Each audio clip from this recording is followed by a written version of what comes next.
Okay, guys, welcome to Antenna Method, the podcast. You've all been waiting for this. It's here. There's 0 listeners. That means you're an early adopter. And the thing about early adopters is they fucking rule. And you fucking rule. This is an ASMR podcast. Surprise. Just kidding.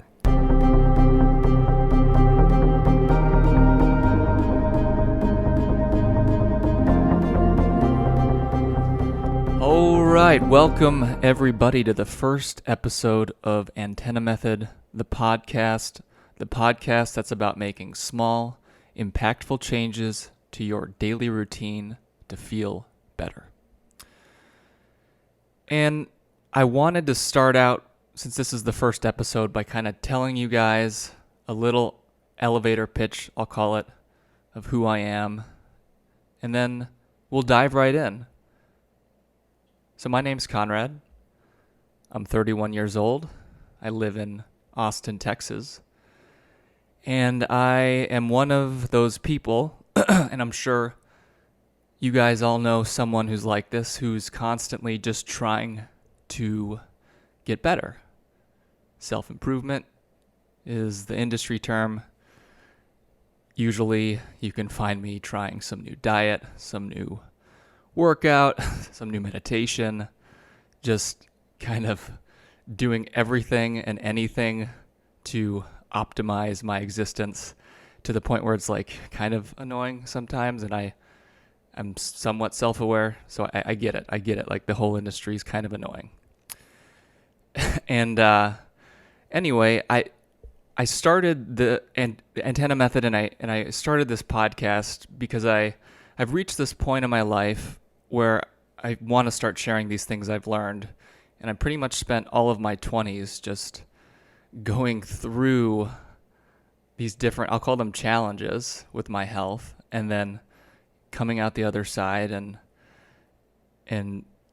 having conquered, I'll say, that challenge, I just accrued this list of things that I found helpful, and they all led back to things I was doing every day in my daily routine. And so that's kind of the gist of what Antenna Method is, and why I want to share these ideas in a podcast. So I think each episode, maybe I can go into a little bit of my story.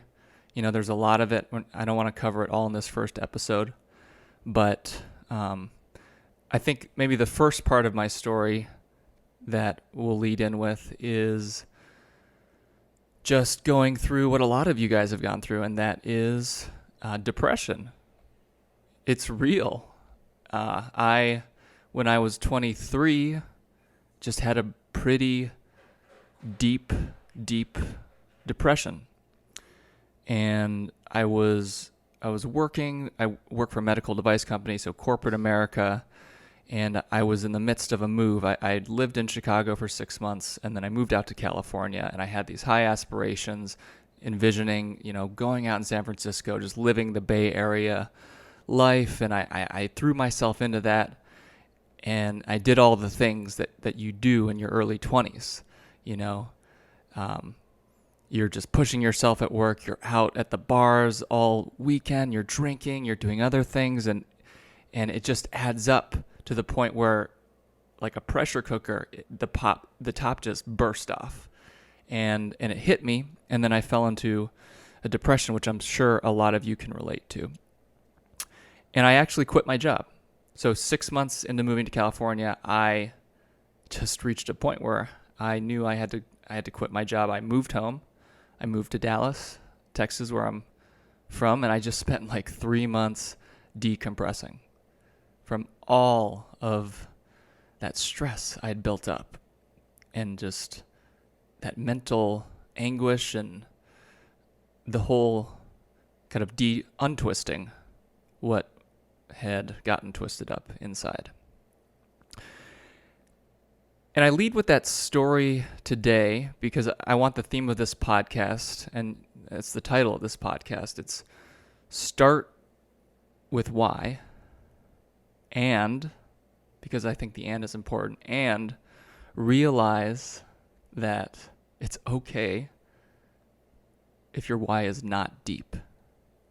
So start with why and realize it's okay if your why is not deep, because I think that's kind of what I got hung up on after I came out of that depression is, well, what's the purpose of life? Like, what am I going to do? What am I going to be when I'm grown up? And I was looking for this deep, deep why, like, oh my gosh, I'm going to start a company. I'm going to revolutionize the fitness industry, I'm going to just drastically impact millions of people's lives like right away. And I was 23. And I think looking back on that, if I gave myself permission to just pick a why that actually felt meaningful and relevant to me at the time, then I think it would have been a lot easier. And so I think shifting your mindset to being okay with a why that doesn't sound cool when you explain it to other people, but it's meaningful to you, I think that shift is really the starting point for you to begin your inner exploration. So some examples of whys that don't sound cool, but they mean something to you. I want to feel better in the morning because I feel like right now. That's a good one. How about this? I want to have more energy when I'm around my significant other so I can be a better listener. That's good. And that's something that affects your daily life. Like, that is really meaningful, even if it doesn't sound super deep and world-changing. I mean, even another one. I want to get more motivation so I can spend more time on this new hobby I'm enjoying. Maybe you enjoy fishing. Maybe you enjoy some new video game and you're getting good at it. Like, anything. You just find like what you want to do and what's motivating you, and then say that's your why and just wear it, because that's fine. That's cool.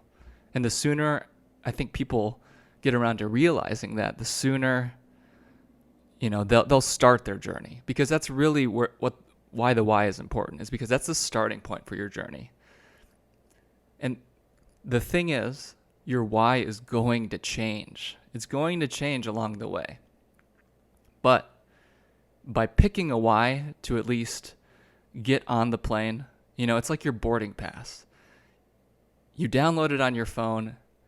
It's pretty dinky. You pull it up on your app, you show it to the flight attendant, and then you get on the plane, and then pretty soon after you've taken off, you forget about the boarding pass. Like, that's what this why is.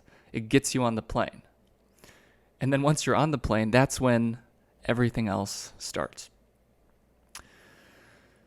So I think another thing that kind of comes along with this territory, when you pick your why has to lead to a concrete action.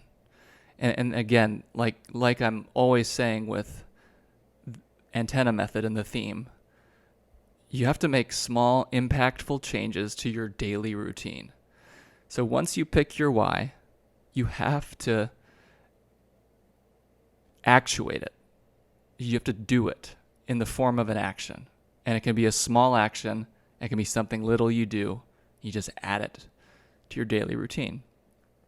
Now, I'm not going to go into forming new habits. There's a whole science behind that. There's a whole philosophy around how do you incorporate new habits into your everyday life, into your behaviors, and I think we can dive into that later. But the theme I want to convey is that it's like an ABC thing. Pick your why, the why that's meaningful to you. Pick an action that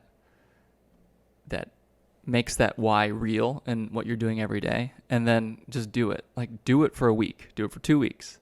See how you feel. You're going to feel different. And again, maybe I'll illustrate, and I'm just going to come up with this off the cuff. So let's see if it's a good example. But let's say you pick a why that you want. Your why is you just want to feel less stressed out at work. You want to make a change because you want to feel less stressed out at work. Like that, we'll stop there. Okay. So what can you do to feel less stressed out at work? Well, what's stressing you out right now? Let's say you wake up every morning, you pull up your phone, it's right next to your bed, and you go right to your email app. And there's, maybe a handful, maybe 15 or 20 emails in your inbox. And like that can trigger your fight or flight response in your brain. And you feel it. Like you pull up the emails and in your head, you're like, oh, I got to check. I got to reply to these right now. Like, it starts the wheels turning in your brain of basically a stress response. It's causing you stress. So going back to your why, you're like, okay, I want to feel less stressed at work. I'm checking my emails every morning. What if I waited till 8:30 or whenever you're done with your like waking up routine to check your emails? Like you give yourself enough time in the morning to wake up, drink some water, move, let the blood flow, just like daydream a little. And then when you're settled and you're in a good headspace, like pull up your emails and do it with more intention. Like, all right, I'm going to pull up my emails and I'm maybe looking for emails from my boss, and everyone else I will check later. And then you do it. Like do that for a week. And once you do it, even for a couple days, you'll feel it. It feels really different. And I've actually done this. Like I had this issue with emails where I told you, I still work in corporate America, and there's good and bad, and it's really all up to how you choose to navigate that landscape. But, I'd wake up and I'd just fire up the emails, and it's like you feel that sense of importance, like you're needed, you're doing great, you're accomplishing things, you're just getting momentum. It's that whole hustle and grind mindset, which, I've been there. And when I like pulled the plug from that behavior, from that habit of just getting on, just loading up on emails, like taking a hit off my phone, when I unplugged, I felt it. And it's like, it's weird because it's not until you do something like that do you realize how from a mental, I want to use a metaphor here. It's like a grandfather clock. There's all these gears inside and they're turning. And in order for that thing to work, it has to be perfectly synced up. There's all these components. There can't be too much friction on the components when they're all interlocked and turning each other in syncopation. And when you remove something like a block, like let's email checking in the morning, like the grandfather clock, like the gears will just start to turn a little smoother and the whole machinery just functions better. And yeah, it's awesome in a healthy way, not in like a look at me, look at what I'm doing. Oh my God, I'm such a better person than you. It's like, okay, it's nice for me to have a little bit more peace in the morning. Yeah. So I think, that was a deep dive on an example of this whole start with why and then you see where that takes you, and then you do the things that it takes you to. But in terms of other, I guess, thoughts in this area to keep in mind, and I don't want to, so for this podcast, I guess I didn't explain this up front, but my intent is to keep it more freeform. I'm the kind of guy who, when it comes to just mulling about on a topic, I just have endless thoughts. And so in a weird, selfish way, I guess this podcast is for me almost like a journal to get the thoughts out. And if it's useful to you and it resonates and you like listening, then like listen. And if it's not, then I am totally understanding, because there's a lot of podcasts out there that I put on and it's just not for me. So I guess I'll wrap up today's podcast with a quote, actually, that I like. I think it's somewhat related to the why, and it's kind of the bigger, understanding of, like, I'll call it inner potential, the whole, like, I can be a better version of myself. So the quote is, whatever you think you are so much more than that.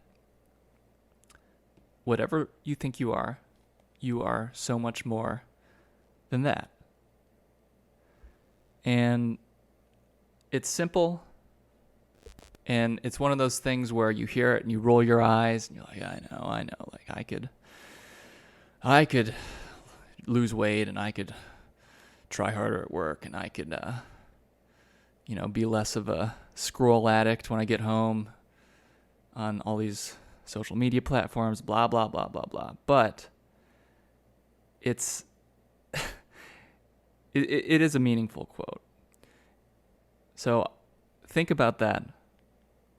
Think about a why. Just pick a why. Tell it to yourself. Don't tell it to your friends. Don't put it on social media. Just pick it. Be okay with it. And then pick an action to put that why into practice. And then just do it for a week. And let me know how you feel. I'm actually curious. This is my first podcast, so my audience is, I will say, growing. I hope to grow the audience slowly. But I do want to hear from you guys. So shoot me an email at Conrad, that's KONRAD, at antennamethod.com, or DM me on Instagram at antennamethod. Awesome. Well, I hope everybody has a great day. Thanks for tuning in, and we'll talk to you guys next time.